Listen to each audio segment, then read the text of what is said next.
4 weeks ago, asked people on the committee if they were interested. Is this going? Yeah. I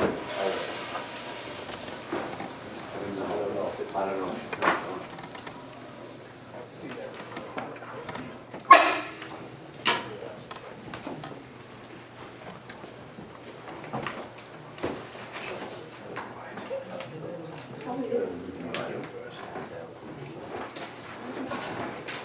Calling it for what?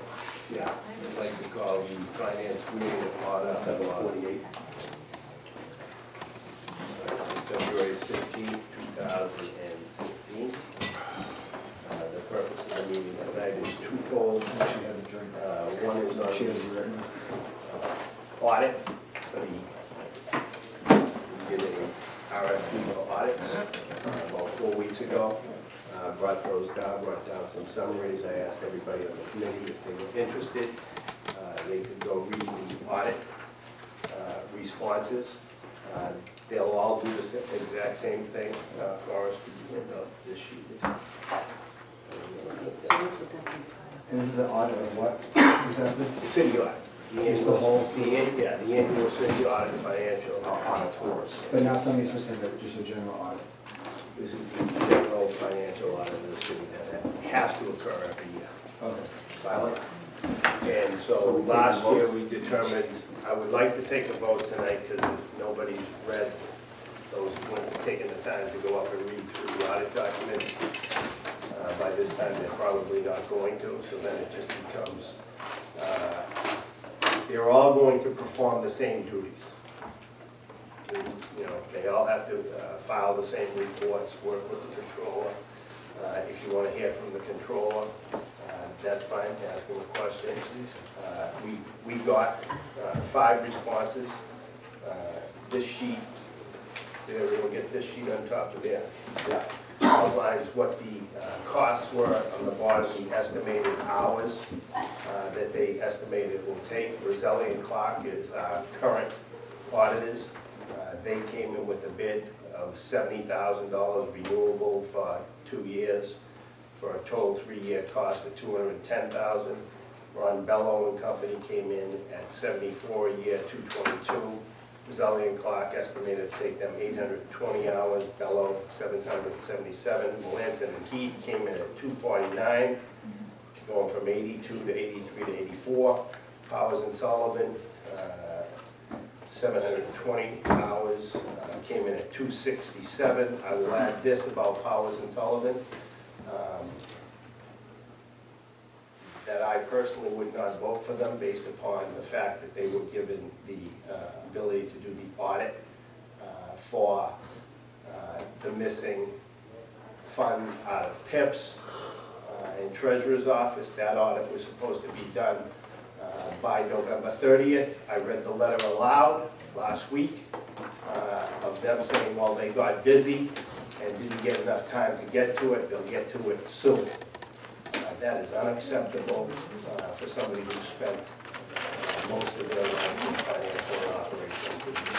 They have not notified us, and I still have not received a phone call back from them. So I think past experience, their cost is significantly higher, but their work, I will tell you this, that Mr. Sullivan had his own firm that was here before,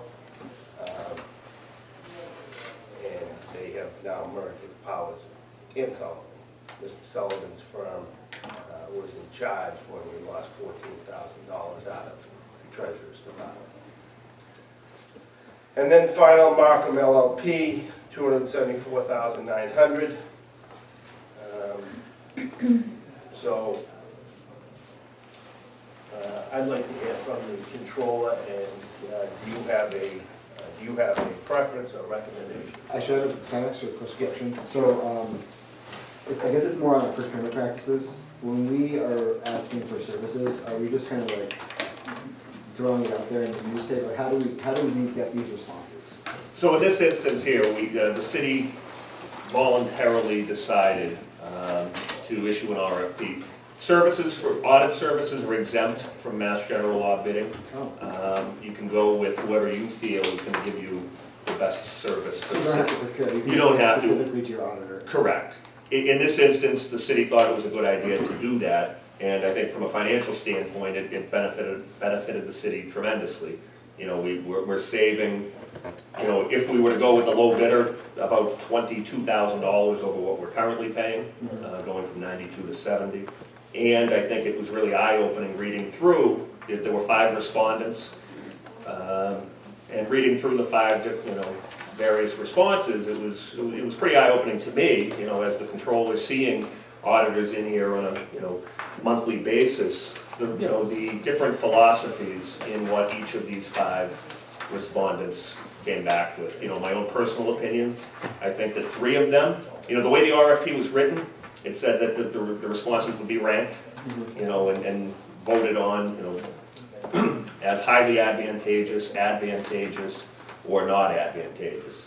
In my opinion, 3 of them jumped out as highly advantageous. Any of the 3 companies could, again, this is just in my eyes, do the audit, you know, and give you the same product.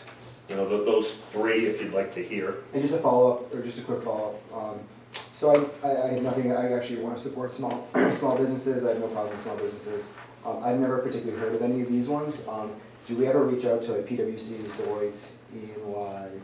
So in this instance, we issued an RFP, it was put in the Commonwealth of Massachusetts Central Register, as well as the local newspaper on our website.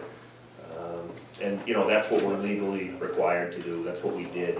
And these are the only companies that responded. You know, the 3 companies that in my eyes would be highly advantageous are in, you know, each one of them are probably in 90 communities. You know, they're very large firms. Okay. So the 3 firms that I feel, after reading through the responses extensively, that could do the job and that could do it very well, would be Roselli & Clark, Melanson & Heath, and Powers & Sullivan. The other 2 really don't have any direct Massachusetts municipal experience. You know, I think there would be a huge learning curve for the other 2 firms, but those 3 that I just mentioned, I think would be extremely capable. Okay. Councilor O'Malley, you all set? Yes. Councilor D'Angelo? Having gone through this Melanson and Heath proposal, I call everybody's attention to where they list all the communities that they deal with. I think it starts on page, I was just looking at it, sorry, page 12, 13, 14, 15, 16, 17. I mean, they do a lot of communities, they have a lot of experience. And with stuff that we're not even necessarily asking for. Like the stuff that we're asking for, but then additional stuff as well. Like I'd like to see, for example, how they have this thing for student activity funds audit. Like how many times have we inquired about things like that? So I think I'd like to get a relationship going with this organization and then potentially it could lead to other things as well. So I'm prepared to make a motion for Melanson and Heath to adopt Melanson and Heath as our account. Did you have, I wanted to, go ahead, control what. Councilor Clark? Roselli and Clark, were they here before, They're They- currently they- here, they're currently here? Yes. For how long have they been here? about 20 years. They've been here for 20 years? Have we had any major issues with them? Not in my eyes, no. I mean, there have been issues that have arose during their tenure in the city. You know, in my eyes, not to fault of theirs. The same issues that would have arose, you know, if it was Melanson and Heath, if it was Powers and Sullivan, based upon the scope of what they were hired to do. Okay. And I do want to just point out the RFP that was issued, you know, so I think time is of the essence, like Councilor Kinnon said. It said that the responses would be held open for 90 days. That 90 days technically would have expired on Friday. You know, I'm sure no one's gonna have an issue a couple of days after that if we were to execute a contract. But it was written in such a way that the contract would be awarded to the lowest priced, highly advantageous respondent. So I think what the council has to, you know, should be doing is determining which of the, you know, the 5 firms are considered highly advantageous. And then according to the RFP, unless we issue another RFP and word it different, awarding it to the lowest price, highly advantageous I don't respondent. know if the council lodged in a second, but if he didn't, at this time, I'd probably make a motion that Roselli and Clark be accepted as our auditors. I second that. Okay. Just from the chair, I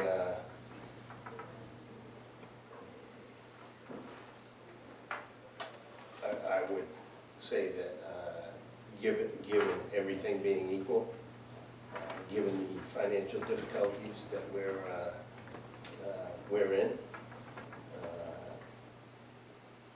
and I would say this, to add to Roselli and Clark, that if you go back to the reports that they wrote prior to 2008, they did their job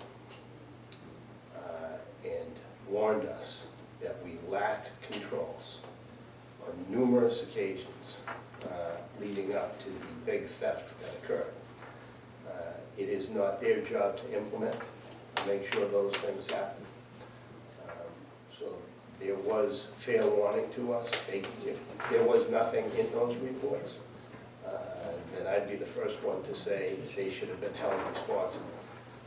But those reports, because I remember clearly coming on this council in 2007 and reading the audit reports when I first got here, and knowing that we had a problem in the Treasurer's Department, that things had to be cleared up. Some of you were here, some of you were not, and then Councilor Condon, you were here, and we demanded that things be changed, and they weren't, and then the theft showed up. So Roselli and Clark did a commendable job. We didn't get the job done. So I would say that that's something important to consider, and they are the lowest price, so didn't really expect this, but go ahead. I just had another kind of question about this whole process. So are we, like this year, because we're paying for this, I'm just wondering why we even do this if we don't actually implement any of the suggestions that these firms provide.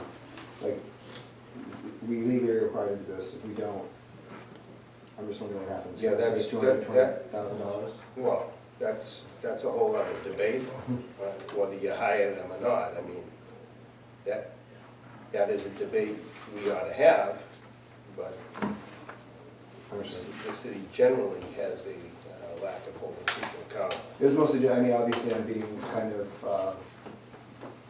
rhetorical, but obviously I think it's important to audit our city.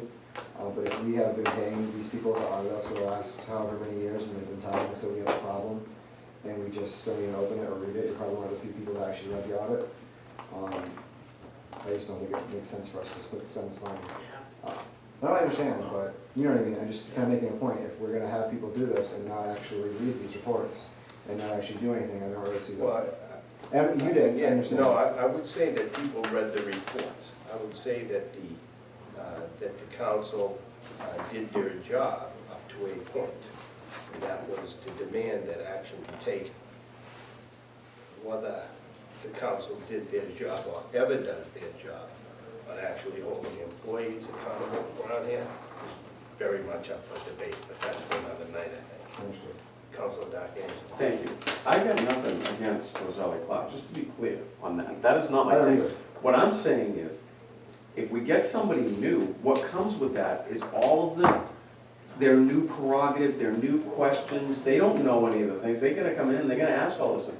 To me, that's a healthy thing. I'd rather pay a little bit more for that, for them to get up to speed. Particularly considering the situation we're in with all of the problems that we've had. That's where I'm coming at it. So it's nothing against them, it's just, sometimes change is good. And I think in this case it would be. Off committee? You've had it. Yeah, I mean, there's two issues that are happening, I think, as being somebody who's been here for now a long time, and I've seen the continuous reports, the same footnote to the back of those reports. I think Councilor, Kinnon's right, is they always put they hedge the bet by putting, what their findings in there. It's up to us to make sure that the personnel reports to us do their job. But I think there's two things, the two big issues here is the auditor's job is to audit, report, and that's it. After that, if you want to bring a consultant to talk about workflows and do an analysis and do your internal procedures, That's a different job altogether. Now, they probably have a division that do that. I wouldn't recommend to use the same company. But you got two problems. You got an auditing problem, and then you got a workflow, and then an accountability, and the whole kind of source of funding. And, you know, we've had problems with theft. But that, to me, is a different, you know, the controls being designed, implemented are a different function. And I think we probably do need to look at both of those areas. But the auditing is just they're gonna audit. That's it. Councilor Condon again? Yeah, I think there was lessons learned back in those years. But I would say, you know, this, whatever company we choose, if we do, and they identify problems, which they did back then, that we need to call them in to talk about the problems that they have uncovered. And we need to find out how we fix it. We need to get our controller, our treasurer, and our assessor's office. Back then, they weren't talking to one another. So everybody was, they didn't have any kind of controls in place, and it would be up to you people to fix the problem that they identified and report back to the council. That's what I would expect us to do, which we didn't do back in those years. Correct. So, that's what I would expect us to do if we're gonna make any kind of headway in solving some of these issues. Yeah, so I've got a motion on the table that didn't receive a second. Councilor Murphy off the committee. I won't shut down debate. Thank you, I appreciate that. I think most councils do read, just in, I think that was an insensitive comment you made about he's one of the few councils that read the reports. I think you'll find most of your constituents do read the reports, so I wouldn't make any assumptions about that going forward, okay? Second of all, with the Roselli and Isles, I tend to agree with Councilor D'Angelo. I don't think Roselli and Clark did anything wrong. Roselli and Isles, that's actually a show. Roselli and Clark did anything wrong. They did, you know, point out some areas, some which fell under the control of the council, many which fell under the control of the mayor. So, you know, it's not all of the council here that we're talking about. But I do tend to think that we should think about a fresh set of eyes, because I think, as Councilor D'Angelo mentioned, you know, when someone is used to the, you know, environment, you don't necessarily peel the onion back as much as you should. You know, you say, I did that last time, I'm not looking at it, it was fine.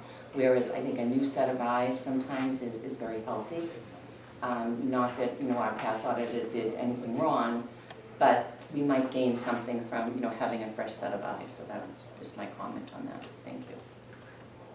Off committee. Councilor Crowe. Just a point of information, so through you to the controller. In the, will we have to do another RFP if we do not choose at this point, like Roselli and Clark, just as you mentioned, that it was the most advantageous and the one that is the less expensive. So if we went with another one that was more expensive, does that kind of change what we had put out there as an RFP? Well, I think that would be ultimately up to the council in determining who is and who isn't highly advantageous. You know, I gave my opinion after reviewing myself, Mark Good, and Ron Hogan originally a couple of months ago, separately reviewed the responses, ranked the responses numerically, and you know, were unanimous in that 3 of the 5 firms were highly advantageous and 2 were not advantageous. We're not the council. So, I mean, I would say ultimately that's a decision to be made by the council. Yeah, I'd like to add to that, although Melanson and Heath is more expensive, you'll notice that they have 50 more hours in there. Yeah. So the difference is relatively small between those two. Right. So I think we're well within our right to pick whichever one that we ultimately decide on. Okay. But I would say that we need to make a decision, because if we don't make a decision, then there's likely to be a challenge. You know, again, we're only a couple of days, no one's really going to make a big deal. But if we wait longer, people will make us think about it. And in all fairness, I had this meeting before. I said, handed out this same sheet. I said, anybody who wants to read through all the audit documents should go up. It was all left with the clerk, yeah, the city, city assistant, administrative assistant. Clerk of council. committees. Yeah, clerk of committee, whatever it is. We'll give you a new title. Yeah, and so I think that time has come and gone, so. Do I have a second on committee for Doc Angela? I know we have a motion that'll take precedent, so, and I have a second. You have ordinance? Second, I'll second his motion. Okay, so we're gonna, we get the first one, go ahead. I'm trying to figure this out here. He made a motion, he didn't get a second. I made a motion, I got a second. Now we're going back to allow him to get a second? He didn't get a second. I What's have the a vote goes motion. first? We were continuing debate, so, Yeah, look, I mean, I have a motion on I'm waiting. we got a motion on the floor, if you go ahead. All in favor? it. Aye. Okay. Aye, as well. So that's three. So your motion is moved at this point, because I voted in the majority. So I vote for Roselli and Clark. Point of order. Yeah. So when it goes out to full council, can we consider these or only Roselli and Clark? I'm not gonna shut down any debate, there's always a minority report, so. But it's going out as a recommendation from the finance